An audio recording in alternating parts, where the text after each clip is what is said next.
জাতীয় নাগরিক কমিটির প্রধান কার্যালয়ে আজ 2রা ডিসেম্বর 2024 ইংরেজি রোজ সোমবার দিনব্যাপী সাধারণ সভা অনুষ্ঠিত হয়েছে।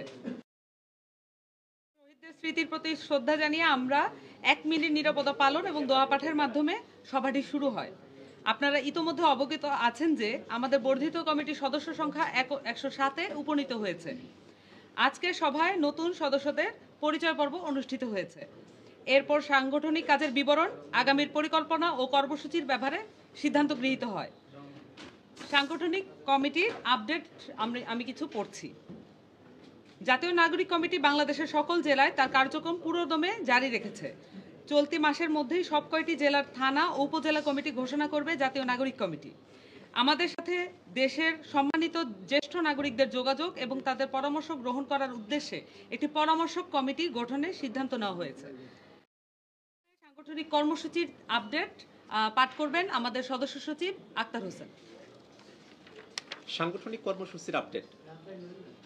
ডিসেম্বর মাস জুড়ে জাতীয় নাগরিক কমিটি বেশ কয়েকটি জাতীয় ও স্থানীয় কর্মসূচি গ্রহণ করেছে। আগামী 6 থেকে 9 ডিসেম্বর পর্যন্ত পর্যায়ক্রমে বছিলা, রাজেন্দ্রপুর, জয়দেবপুর, কাশিমপুর, সাভার, আশুলিয়া, বাইপাইল ও উত্তরায় শ্রমিক সমাবেশ অনুষ্ঠিত হবে। আগামী 10 ডিসেম্বর আন্তর্জাতিক মানবাধিকার দিবসকে সামনে রেখে সকল থানা উপজেলায় কর্মসূচি পালিত হবে। কেন্দ্রীয় কর্মসূচির অংশ হিসেবে কেন্দ্রীয় শহীদ মিনারে ফেসিবাদী ও গণহত্যাকারী আওয়ামী লীগের বিগত 15 বছরের সকল গুম, খুন, ক্রুসফায়ার, ধর্ষণ সহ সকল ধরনের মানবাধিকার লঙ্ঘনের বিচারের দাবিতে বিক্ষোভ সমাবেশ অনুষ্ঠিত হবে। জাতীয় রাজনীতিতে নাগরিক কমিটির বর্তমান কার্যক্রম। দুদক সংস্কার কমিশনের প্রস্তাবনা আহ্বানের ভিত্তিতে জাতীয় নাগরিক কমিটি 13 দফা সংস্কার প্রস্তাব পাঠিয়েছে। তন্মধ্যে উল্লেখযোগ্য প্রস্তাব হচ্ছে দুদককে একটি সাংবিধানিক তদন্ত সংস্থা হিসেবে গঠন করতে হবে। এছাড়াও সংবিধান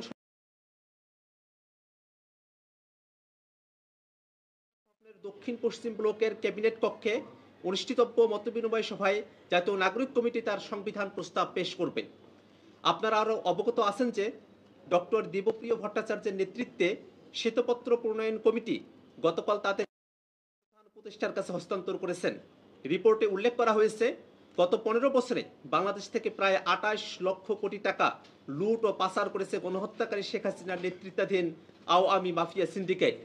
এই পাচারকৃত অর্থ বাংলাদেশের মানুষের কষ্টার্জিত অর্থ। এই পাচারকৃত বিপুল পরিমাণ অর্থ দেশে ফেরত আনার জন্য স্পেশাল টাস্ক ফোর্স গঠন করতে সরকারের কাছে জোর দাবি জানায় জাতীয় নাগরিক কমিটি।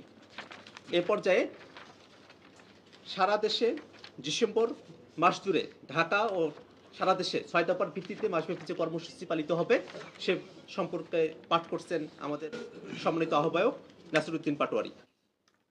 প্রিয় সাংবাদিক বন্ধুগণ এবং দেশবাসী যারা আপনারা বিভিন্ন জায়গা থেকে শুনছেন এবং আগামীতে দেখবেন, বর্তমান বাংলাদেশ একটি ক্রান্তিকাল সময়ের মধ্য দিয়ে অতিক্রান্ত হচ্ছে।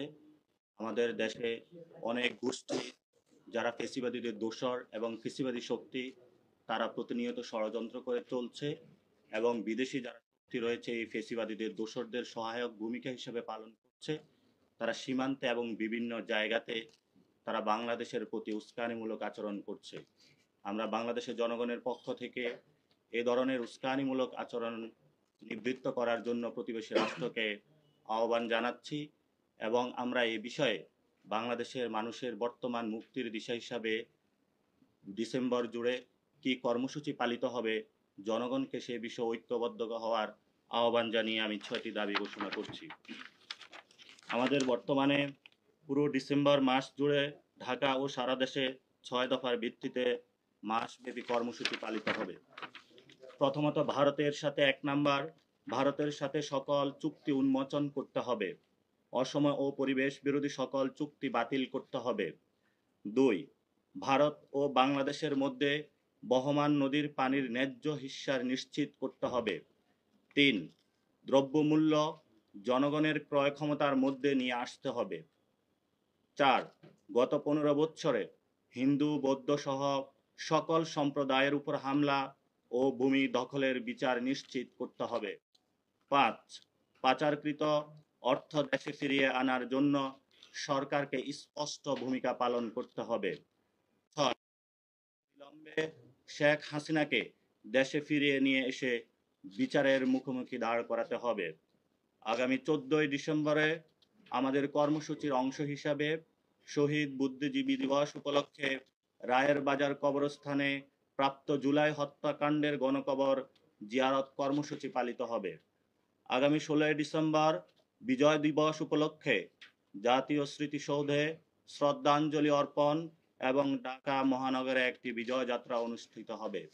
প্রিয় দেশবাসী, আমরা যে পরিস্থিতি অতিক্রান্ত করছি সেই ক্ষেত্রে সকল রাজনৈতিক যারা সংগঠন রয়েছেন, বিভিন্ন পক্ষ যারা রয়েছেন, রাজনৈতিক এবং ভাবাদর্শিক যে মতবাদ রয়েছে সেগুলোর ঊর্ধ্বে উঠে ন্যাশনাল ঐক্যের যে জায়গাটা রয়েছে সেই জাতীয় ঐক্যের ক্ষেত্রে দেশবাসীকে নিয়ে আমরা ঐক্যবদ্ধ কর্মসূচি পালনের আহ্বান জানাচ্ছি।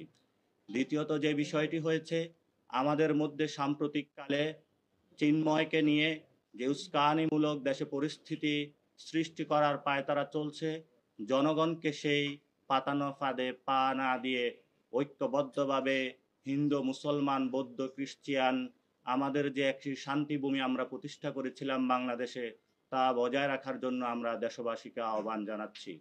তৃতীয়ত, প্রতিবেশী যে দেশ আছে, ভারত থেকে যদি কোনো উস্কানিমূলক আমাদের কাছে কথা আসে অথবা কোনো মেসেজ দেওয়ার চেষ্টা করা হয়, আমরা শান্তিপূর্ণভাবে সবাই ধৈর্য ধারণ করি এবং আমাদের ন্যাশনাল যে সভরেন্টি ফোর্স রয়েছে তাদেরকেও আমরা আহ্বান জানাবো, জাতীয় যারা গোয়েন্দা সংস্থা রয়েছে তাদেরকেও আহ্বান জানাবো অত্যন্ত ধৈর্য, নির্ভীক এবং সাহসিকতার সাথে বাংলাদেশের যে অস্তিত্ব আমরা এই মাসেই অর্জন করেছিলাম 1971 সালে লক্ষ প্রাণের বিনিময়ে, সেই শহীদদের রক্তের বলিদানের উপরে তাকিয়ে আমরা আমাদের মাটি মা এই বাংলাদেশকে যে কোনো মূল্যে রক্ষার জন্য ঝাঁপিয়ে পড়ি।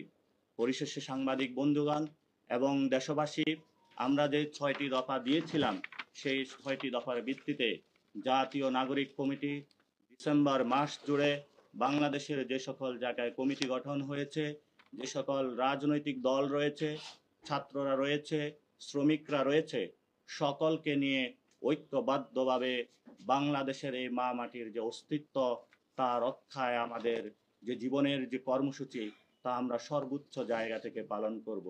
এই ক্ষেত্রে দেশবাসী, সাংবাদিক বন্ধুগণ, তরুণ সমাজ, শিক্ষার্থীবৃন্দ, শ্রমিক যারা রয়েছেন সকলকে আমাদের মাঠে থাকার জন্য এবং আমাদের প্রিয় জন্মভূমি বাংলাদেশকে রক্ষার আহ্বান জানাচ্ছি।